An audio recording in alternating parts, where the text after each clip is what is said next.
मेरी 3 शर्तें इतनी सख्त हैं कि तुम दोनों मिलकर भी नहीं पूरी कर सकते।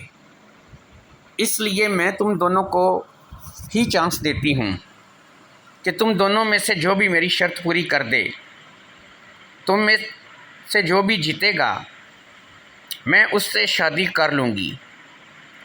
अगर तुमने इकट्ठे कोशिश की और जीत जाते हो तो तुम दोनों जो में से जो कहेगा मैं उससे शादी करूँगी। शाहजहान और फितने चोर ने कहा, ठीक है।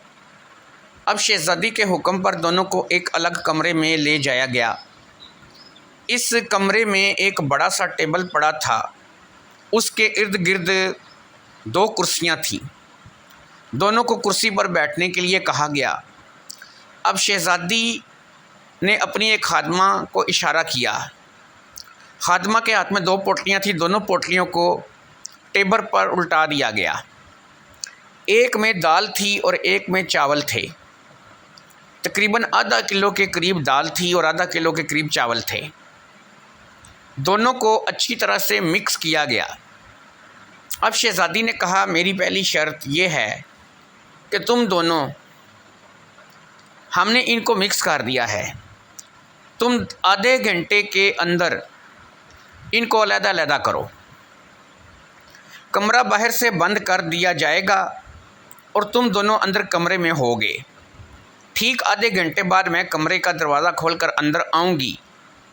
अगर ये दोनों अलग-अलग हो चुके तो ठीक है, वरना फिर 2 शर्तें और हैं और उसके बाद अगर उसमें भी तुम हार जाते हो तो तुम लोगों की सज़ा का फ़ैसला किया जाएगा। ये तो शहज़ादी की खादमा ये कहकर शहज़ादी खादमा के साथ रुखसत हो गई। अब कमरे में शाहजहान और फितना चोर रह गए, जिनके सामने टेबल पर तकरीबन 1 किलो दाल और चावल मिक्स पड़े थे।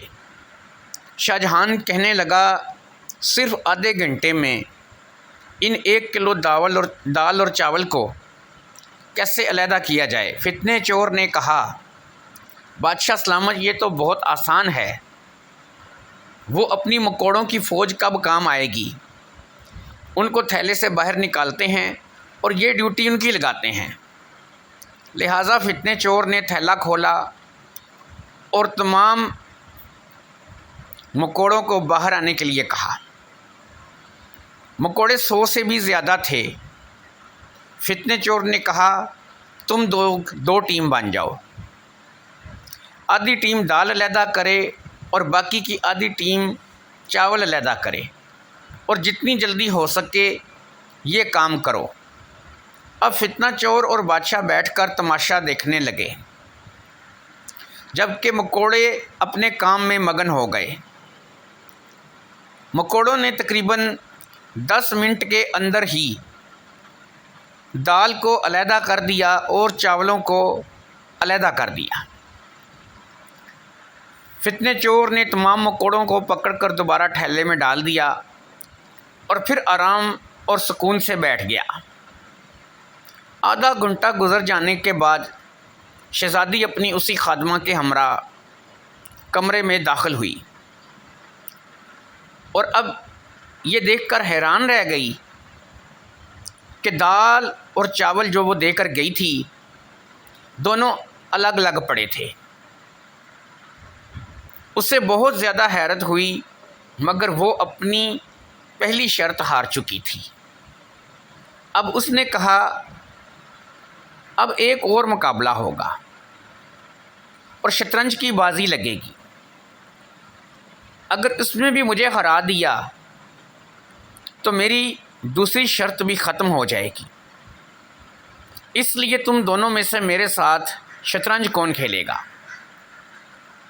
अब बादशाह शाहजहान कहने लगा, शतरंज मैं खेलूँगा और अगर शतरंज खेलते वक्त मेरा ये साथी मेरे पास ही बैठे तो कोई एतराज़ तो नहीं होगा। शहज़ादी ने कहा, मुझे क्या एतराज़ हो सकता है। वैसे भी तुम्हारे दोस्त की शक्ल को देखकर लगता है कि इसे शतरंज की गेम का पता ही नहीं है और इसे शतरंज बिल्कुल भी नहीं आती है। शाहजहां ने कहा, हाँ, ये नहीं जानता कि शतरंज क्या है। लिहाजा दोनों को अब एक और कमरे में ले जाया गया। वहाँ पर शतरंज की बाजी लगा दी गई।